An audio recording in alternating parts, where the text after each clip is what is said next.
삼성이 AI 폰으로 애플을 밀어붙이고 있습니다. 한국 20대 남성의 갤럭시 사용률이 단 1년 만에 13%인트나 뛰었고 시리는 여전히 잘 모르겠어요만 반복하고 있죠. 그런데 이상한 일이 벌어지고 있습니다. 세상에서 가장 돈에 민감한 월가 투자자들이 애플 주식을 팔지 않고 있거든요. 삼성의 승리가 눈앞인데 왜 그럴까요? 답은 간단합니다. 지금 벌어지는 싸움은 진짜 전쟁이 아니라는 겁니다. 현재 삼성이 이기고 있는 건 1라운드, 대화형 AI 싸움에 불과하죠. 진짜 전쟁은 2라운드, 사람 대신 앱을 열고 결제까지 해주는 에이전트 AI의 싸움입니다. 월가는 애플이 바로 그 2라운드에서 역전할 거라고 베팅하고 있습니다. 2012년 8월, 미국 캘리포니아 법정에서 판사의 망치가 내려졌습니다. 삼성전자, 애플에 10억 5천만 달러를 배상하라 하나로 약 1조 2천억 원이었죠. 죄목이 뭐였냐고요? 아이폰을 베꼈다는 겁니다. 둥근 모서리가 비슷하고 아이콘 배열이 비슷하고 심지어 포장 박스까지 비슷하다는 거였죠. 지금 생각하면 황당하게 들릴 수도 있는데 당시에는 이게 엄청난 충격이었습니다. 스티브 잡스는 살아생전 이렇게 말했거든요. 안드로이드는 도둑질한 제품이다. 핵전쟁을 해서라도 끝장을 보겠다. 그 분노의 첫 번째 타깃이 바로 삼성이었던 겁니다.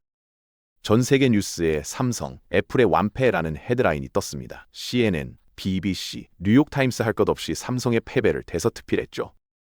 그때 대학교 3학년이던 김모 씨는 아직도 그 시절을 기억합니다. 강의실에서 갤럭시를 꺼내면 친구들 시선이 묘하게 달라졌거든요. 야, 너 아직도 그거 써? 아이폰은 힙한 거고 갤럭시는 아재폰이라는 인식이 대학 캠퍼스를 지배하고 있었습니다. 기술력으로는 절대 뒤지지 않았습니다. 화면도 더 크고 기능도 더 많았죠. 그런데 멋이 없었습니다. 혁신의 아이콘은 애플이고 삼성은 그저 따라가는 회사. 원조가 있고 짝퉁이 있다면 삼성은 짝퉁 쪽이라는 게 당시 전 세계가 삼성을 바라보는 시선이었습니다. 1조 원이 넘는 배상금보다 더 뼈아팠던 건 바로 이 굴욕감이었죠. 삼성은 여기서부터 다시 시작해야 했습니다. 미국에서는 아예 밈이 돌았습니다. 갤럭시는 가난한 사람의 아이폰이다. 농담이 아니었어요. 진짜로 갤럭시 쓰는 사람을 아이폰 살 돈이 없어서 그거 쓰는 사람 취급했거든요. 애플 팬들 사이에서는 삼성 유저를 대놓고 무시하는 문화가 있었습니다. 그런데 진짜 문제는 따로 있었죠. 바로 생태계였습니다. 아이폰 유저들끼리는 에어드롭으로 사진을 주고받았습니다. 파란 말풍선에 아이메시지로 대화했고요. 이게 그냥 기능의 문제가 아니었어요. 일종의 소속감이었습니다. 같은 편이라는 느낌, 우리끼리 통하는 뭔가가 있다는 느낌. 아이폰은 그걸 만들어냈던 겁니다. 갤럭시 유저는 거기 낄 수가 없었습니다. 그룹 채팅에 갤럭시 유저가 들어오면 메시지 말풍선이 초록색으로 바뀌거든요. 그 순간 분위기가 달라졌죠. 제 안드로이드네. 대놓고 말하지 않아도 느낌이 왔습니다. 미국 고등학교에서는 이게 진짜 따돌림 요소가 되기도 했어요. 초록 말풍선이 뜨면 단체 채팅방에서 은근히 배제당하는 일이 실제로 벌어졌던 겁니다. 한국이라고 다르지 않았습니다. 카카오톡이 있어서 말풍선 차별은 없었지만 브랜드 이미지 차이는 확실했죠. 아이폰을 꺼내면 뭔가 있어 보이고 갤럭시를 꺼내면 그냥 평범해 보이는 분위기. 삼성은 분명히 기술력이 있었습니다. 하드웨어 스펙으로 따지면 오히려 앞서는 부분도 많았고요. 그런데 멋이라는 게 없었습니다. 혁신하는 회사는 애플이고 삼성은 따라가는 회사. 이 인식의 벽이 삼성을 짓누르고 있었습니다. 2016년 8월 19일 삼성전자가 승부수를 던졌습니다. 갤럭시 노트 7이었죠. 이건 그냥 신제품이 아니었어요. 삼성의 자존심을 건 야심작이었습니다. 홍채 인식 기능이 들어갔고 완벽한 방수를 구현했고 디스플레이는 역대 최고 스펙이었죠. 손에 쥐는 순간 이건 다르다는 느낌이 확 왔습니다. 타이밍도 절묘했습니다. 그해 가을 애플이 아이폰 7을 출시할 예정이었거든요. 삼성은 한 발 먼저 치고 나간 겁니다. 아이폰이 나오기 전에 시장을 선점하겠다는 전략이었죠. 프리미엄 스마트폰 시장에서 애플의 코를 납작하게 만들겠다는 삼성의 의지가 담긴 제품이었습니다. 반응은 폭발적이었습니다. 사전 예약만 40만 대를 돌파했어요. IT 전문 리뷰어들은 앞다투어 극찬을 쏟아냈죠. 드디어 삼성이 제대로 된 걸 만들었다. 이번엔 애플이 긴장해야 할 것 같다는 평가가 나왔습니다. 커뮤니티에서도 분위기가 달라졌어요. 이번 노트7은 진짜 물건이다. 갤럭시 유저로서 어깨 좀 펴도 되겠다는 글들이 올라왔죠. 삼성 안팎에서 기대감이 피어올랐습니다. 오랫동안 애플의 그늘에 가려져 있던 삼성이 드디어 반격을 시작하는 것처럼 보였거든요. 이번에는 진짜 다를 거라고, 이번에는 애플을 넘어설 수 있을 거라고 많은 사람들이 믿었습니다. 그런데 출시 2주 만인 8월 24일, 한국에서 첫 번째 사고가 터졌습니다. 충전 중이던 노7에서 불이 난 겁니다. 이때까지만 해도 아무도 몰랐죠. 이게 삼성 역사상 최악의 악몽이 될 거라는 걸. 처음에는 그냥 불량품이라고 생각했습니다. 운 나쁜 한 대가 문제였겠거니 했죠. 그런데 며칠 뒤 미국에서 또 터졌습니다. 호주에서도 터졌고요. 중국에서도 터졌습니다. 전 세계에서 노트 7이 연달아 폭발하기 시작한 겁니다. 삼성은 급하게 전량 리콜을 선언했습니다. 팔린 제품 전부 다 바꿔주겠다고 했죠. 소비자들은 새 제품으로 교환받았습니다. 이제 괜찮겠지 싶었어요. 그런데 교환해준 그 제품도 폭발했습니다. 미국 사우스웨스트 항공 비행기 안에서였죠. 승객들이 탄 비행기 안에서 교환품 노트 7이 연기를 뿜어댔고 승객 전원이 긴급 대피하는 사태가 벌어졌습니다. 그 장면이 전 세계 뉴스에 나갔어요. 상황은 걷잡을 수 없이 커졌습니다. 미국 연방항공청이 노트 7 기내 반입을 전면 금지했거든요. 전 세계 항공사들이 동조했고요. 공항마다 안내 방송이 나왔습니다. 갤럭시 노트 7 소지자는 비행기에 탑승할 수 없습니다. 스마트폰 하나 때문에 비행기를 못 타는 초유의 사태가 벌어진 겁니다. SNS에서는 노트 7을 폭탄에 비유하는 빔이 쏟아졌죠. 결국 삼성은 백기를 들었습니다. 노트 7 생산과 판매 전면 중단을 선언했어요. 공식 발표된 손실액만 약 6조 원이었습니다. 한 달 사이에 시가총액 20조 원이 증발했고요. 애플 베꼈다고 1조 원 물어줬던 게 불과 4년 전이었는데 이번에는 그 6배가 나아간 겁니다. 아류작이라는 조롱 위에 폭발하는 폰이라는 오명까지 얻었습니다. 2016년 삼성은 바닥 중에 바닥을 경험했죠. 과연 여기서 다시 일어설 수 있을까? 그때는 아무도 장담할 수 없었습니다. 노트 7 사태 이후 삼성 내부는 충격에 빠졌습니다. 6조 원의 손실도 뼈아팠지만 더 큰 문제가 있었거든요. 도대체 어디서부터 잘못된 건지 모르겠다는 거였습니다. 분명히 최고의 기술을 쏟아부었고 최고의 스펙을 만들어냈는데 결과는 참담했죠. 그때 삼성 내부에서 근본적인 질문이 나오기 시작했습니다. 우리가 지금 뭘 하고 있는 거지? 돌이켜보면 삼성은 계속 애플을 따라가고 있었거든요. 아이폰이 나오면 비슷하게 만들고 아이폰이 기능을 추가하면 우리도 추가하고 더 좋은 화면, 더 빠른 속도, 더 많은 기능 그렇게 열심히 달려왔는데 결국 돌아온 건 뭐였습니까? 아류작이라는 딱지였죠. 냉정한 현실 인식이 필요했습니다. 아이폰을 아무리 잘 따라해봤자 결국 아이폰의 아류작일 뿐이라는 자각. 애플이 만든 판 위에서 싸우는 한 삼성은 영원히 2등일 수밖에 없다는 결론에 도달한 겁니다. 스펙으로 이겨도 인식에서 지고 기술로 앞서도 브랜드에서 밀리는 구조. 이 판 자체를 바꾸지 않으면 답이 없었습니다. 삼성은 결심했습니다. 애플과 같은 길을 가지 않겠다고요. 대신 애플이 안 가는 길을 택하기로 했죠. 애플이 네모난 판때기를 고집하는 동안 삼성은 전혀 다른 형태의 스마트폰을 구상하기 시작했습니다. 접히는 폰이었어요. 당시만 해도 미친 소리처럼 들렸죠. 화면이 어떻게 접혀? 그게 되겠어? 하지만 삼성에게는 남들이 모르는 무기가 있었습니다. 바로 디스플레이 기술이었죠. 세계 최고 수준의 OLED 패널을 직접 만드는 회사였으니까요.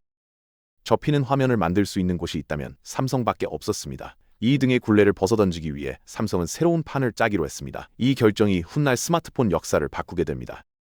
2019년 2월 미국 샌프란시스코에서 삼성 언팩 행사가 열렸습니다. 전 세계 IT 기자들이 모인 자리에서 삼성이 뭔가를 꺼내들었죠. 사람들의 눈이 휘둥그레졌습니다. 폰이 반으로 접히는 거였어요. 갤럭시 폴드. 세계 최초 폴더블 스마트폰이 세상의 모습을 드러낸 순간이었습니다. 이게 왜 대단하냐고요. 2007년 아이폰이 처음 나온 이후로 스마트폰의 기본 형태는 단 한 번도 바뀐 적이 없었거든요. 12년 동안 그냥 네모난 판때기였습니다. 화면이 조금 커지고 테두리가 조금 얇아지고 그 정도였죠. 그런데 삼성이 그 틀을 깨버린 겁니다. 스마트폰이 처음 나온 이후 가장 큰 폼팩터 혁신이었어요. 그런데 문제가 터졌습니다. 정식 출시 전에 리뷰어들에게 보낸 샘플 기기에서 화면이 찢어지는 사고가 발생한 거예요. 힌지 부분에 먼지가 들어가면 디스플레이가 망가지는 결함도 발견됐죠. 뉴스가 일파만파 퍼져나갔습니다. 삼성 또 사고 쳤네. 노트 7의 악몽이 돌아왔다. 이걸 누가 200만 원 주고 사냐. 조롱이 쏟아졌어요. 폴더블 폰은 실패한 실험이라는 평가가 지배적이었습니다.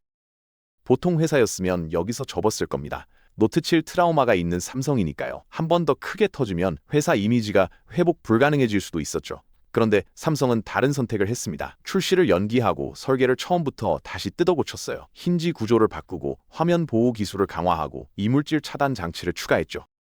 삼성은 포기하지 않았습니다. 2019년에 욕먹고 2020년에 개선하고 2021년에 또 개선하고 매년 한 걸음씩 나아갔어요. 이 끈질긴 집념이 결국 폴더블이라는 새로운 시장을 열어젖히게 됩니다. 2020년 삼성이 또 하나의 카드를 꺼내들었습니다. Z 플립이었죠. 갤럭시 폴드와는 완전히 다른 콘셉트였어요. 폴드가 화면을 크게 펼치는 폰이었다면 Z 플립은 위아래로 접어서 작게 만드는 폰이었거든요. 접으면 손바닥 안에 쏙 들어왔습니다. 큰 화면 대신 휴대성과 디자인을 택한 거였죠. 그런데 예상치 못한 일이 벌어졌습니다. Z 플립이 패션 아이템이 된 거예요. 작고 예쁘고 독특한 디자인 때문이었죠. 특히 여성 소비자들 사이에서 반응이 폭발적이었습니다. 스티커를 붙이고 키링을 달고 커스텀 케이스를 씌우고 폰꾸라는 문화가 탄생한 겁니다. 폰을 꾸민다는 뜻이에요. SNS에는 자신만의 Z 플립을 자랑하는 게시물이 넘쳐났죠.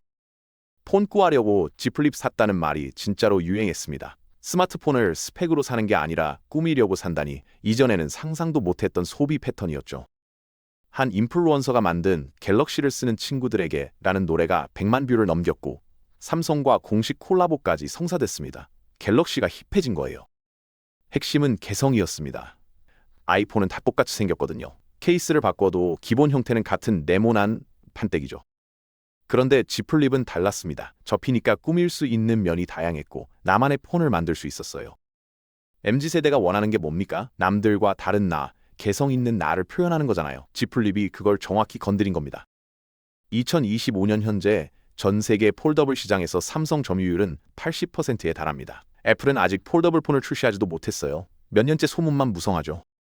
네모난 판때기 경쟁에서 영원히 2등이던 삼성이 새로운 판을 짜서 1등이 됐고 애플은 참가조차 못하는 상황이 된 겁니다. 2024년 1월 삼성이 또 한 번 승부수를 던졌습니다. 갤럭시 S24 시리즈를 공개하면서 이걸 AI폰이라고 불렀거든요. 그냥 마케팅 용어가 아니었어요. 구글의 최신 인공지능 제미나이가 탑재된 세계 최초의 스마트폰이었습니다. 여기서 삼성의 영리함이 드러납니다. 혼자서 인공지능을 개발하겠다고 욕심부리지 않았거든요. 냉정하게 판단한 거죠. 인공지능은 구글이 세계 최고다. 그럼 구글과 손잡으면 된다. 실제로 삼성은 구글에 먼저 손을 내밀었고 제미나이를 갤럭시에 탑재하는 데 성공했습니다. 실시간 통역 기능이 사람들의 눈을 사로잡았습니다. 외국인과 통화할 때 내가 한국어로 말하면 상대방에게는 영어로 들리고 상대방이 영어로 말하면 내 귀에는 한국어로 들리는 거예요. 통역사가 폰 안에 들어와 있는 셈이었죠. 해외여행 갈 때, 외국인 바이어와 미팅할 때 이 기능 하나면 언어 장벽이 사라지는 겁니다.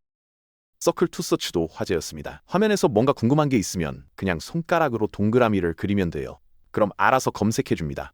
검색창 열고 타이핑하던 시대가 끝나가고 있다는 걸 보여준 기능이었죠.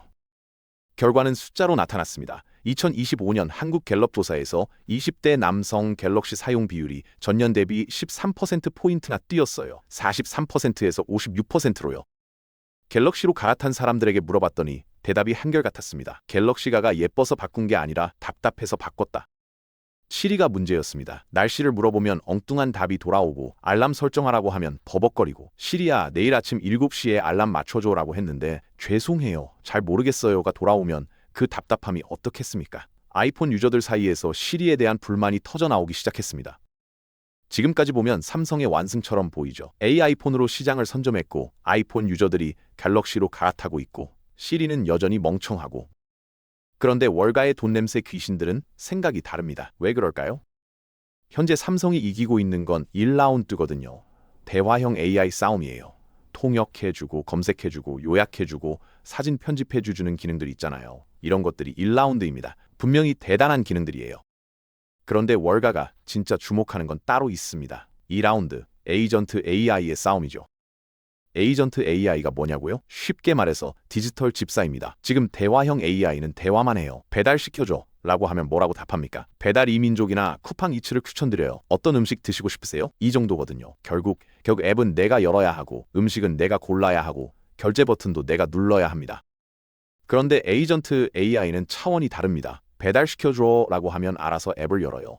내가 자주 시키는 메뉴를 파악해서 음식을 고르고 결제 버튼까지 눌러줍니다. 내가 손가락 하나 까딱 안 해도 되는 거죠. 진짜 집사처럼 일을 처리해주는 겁니다. 이게 가능하려면 뭐가 필요할까요? 인공지능이 스마트폰 화면을 직접 봐야 합니다. 어디에 뭐가 있는지 알아야 하거든요. 이 버튼이 뭔지, 저 입력창이 뭔지 인식해야 해요. 그래야 사람처럼 화면을 조작할 수 있으니까요. 이게 바로 이 라운드 경쟁의 핵심입니다.